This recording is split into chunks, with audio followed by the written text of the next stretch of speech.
Kaya na itong video ka naglawa, luto-luto tayo gala. Mani itong mga basic mga ingredients, no? Natay pumbay kahos diri gala, no? Niya radish, tayo beans, dayo na tayo kamay repolyo. Itong main ingredients na naglawa, guys, aning manok, depende na sa imo kung sa kapag iwa. Nakainit naman itong kahatunan, itsa na itong natong ahos o kumbay. So ako taon din natong ahos ti ano, kaya hindi na siya mapagkot. Pero kung ako mag-gisaw, glamas dugay, yung mo man na nakuraw, no? Sige, lagi ko nagkuraw-kuraw. Hangtod na lahi na po, ikuraw na po, pero tingno kaya mahuman sige nagkuraw. Ang importante yung natong ikuraw ang kinabuhis yung tao. So kuraw na po nato ng pumbay, no?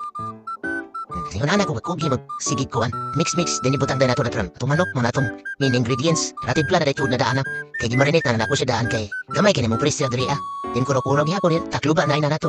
Yung anar kasi na mga recipe para sa akong minamahal. Minamahal. Dahil butangan tayo nato radish yung beans, no? Kutao na sila natong higala. Di lang kita magkapoy kutaw kay ang atong gulang has, mabusog na itong tunggan na. Grabe naman eh. Sa'yo ang dagit kanya itong recipe kang maglawan ng higala. Pwede rin ganyan yung dali-dali yung luto, no? So, butangan din nato nag-beans, no? So, ang sabawan ni guys kabar kaya kung butang din kay butangan na po siya upang palapot, no? Gamay nga cornstarch, wala ra siguro magkutsara. Siguro mga 3 foods sa kutsara, yung na. Kaya gibutan na akong repolyo nga tayo, no? Wala na akong nabidyohan kay mahirap mag-video, guys. So, mo na siya guys, ang kabagan ng beans nga, ang ibutan guys, kidney beans, so, wala, ready na. Mo na ito ipakaon sa tungkuan. Ban na bits. Ready na siya. Anja, mo na ito mga gala, salamat guys, pagtamin now. Bye!